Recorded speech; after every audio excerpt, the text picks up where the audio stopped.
malpositions, right? We have discussed malpositions now, and now we will move on to malpresentations. So what I mean by a malposition is, as we have discussed before, that the baby is cephalic, so the head is occupying. Remember, presentation is the part of the fetus that occupies the lower pole of the uterus, that is inside the pelvis. So a malposition is basically a cephalic position, but it is not the denominator is not occiput, right? So it is not an occiput position. So that could be due to varying degrees of flexion. So it could be occiput, it could be brow, it could be face. Now we will move on to malpresentations. What I mean by malpresentation is that now the presentation is not cephalic, which means the lower pole of the uterus is not occupied by the head, it is occupied by something else.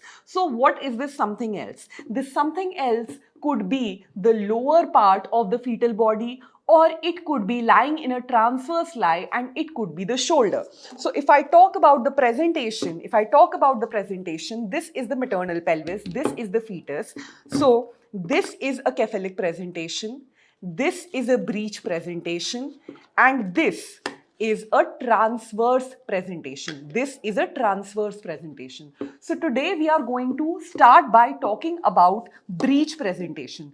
So what is breech presentation? Breech presentation means, as the name suggests, cephalic presentation means the head is in the lower pole of the uterus. Breech presentation means the lower part of the fetal body, be it the buttocks or be it the feet, are in the lower part of the uterus, right? So breech presentation is a presentation where the lower pole of the uterus is occupied by either the buttocks or the feet.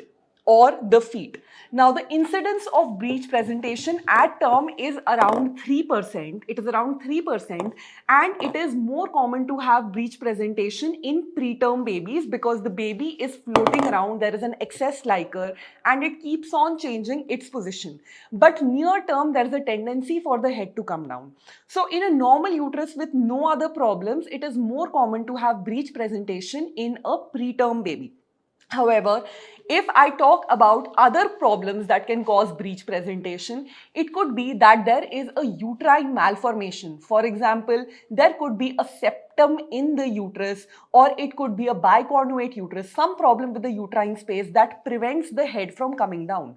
Or it could be that there is too much liquor. So the problem with preterm was there was excessive liquor and the baby was continuously rotating and changing its position.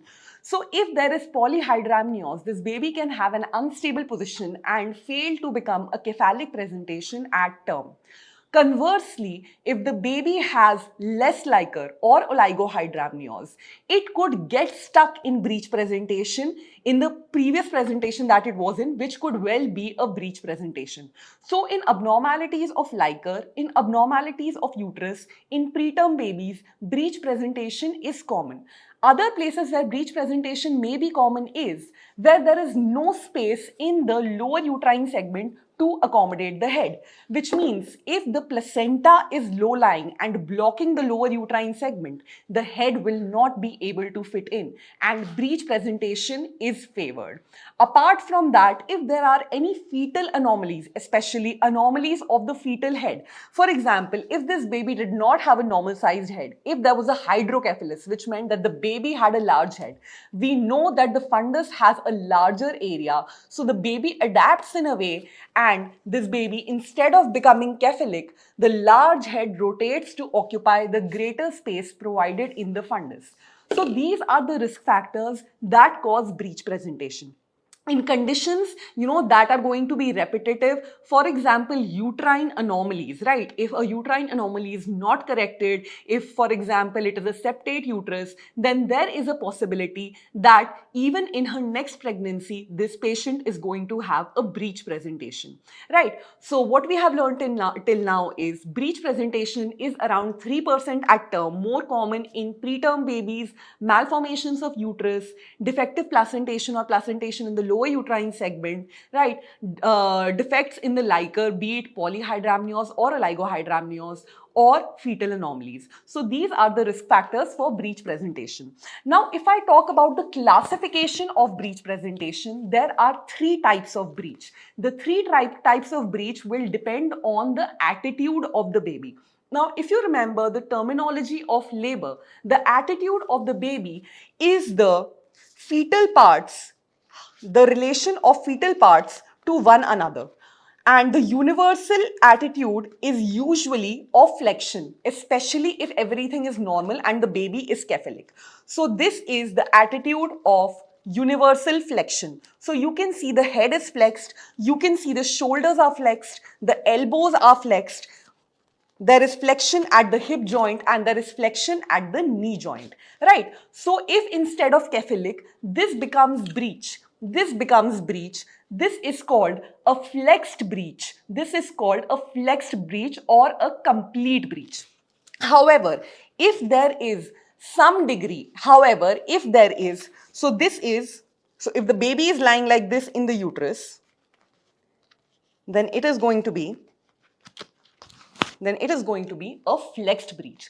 However, if there is some component of extension, for example, if the hip joint is still flexed, but there is extension at the knee joint like this, then this is what we call a frank breech. And finally, if even the hip joint is extended and it looks like as if the fetus is standing in the uterus, which means the presenting part is going to be the feet of the baby, then this is called a footling breech.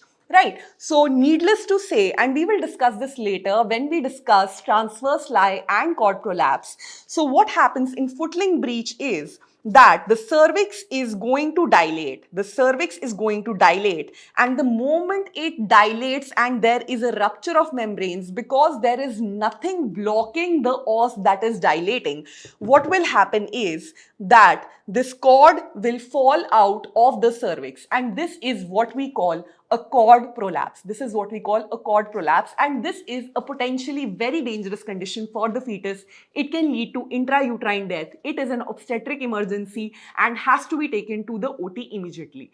And for this reason, I'm telling you right now, when we discuss the mechanism of delivery, you have to remember there are three forms of breeches. One is complete breech or flexed breech.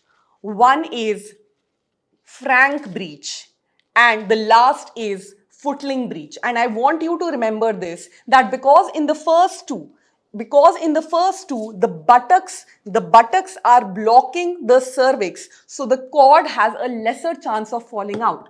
So we can try for normal delivery in frank breech and in complete breech, but we cannot try it in footling breech. So footling breech is an absolute contraindication for trying labor. Right.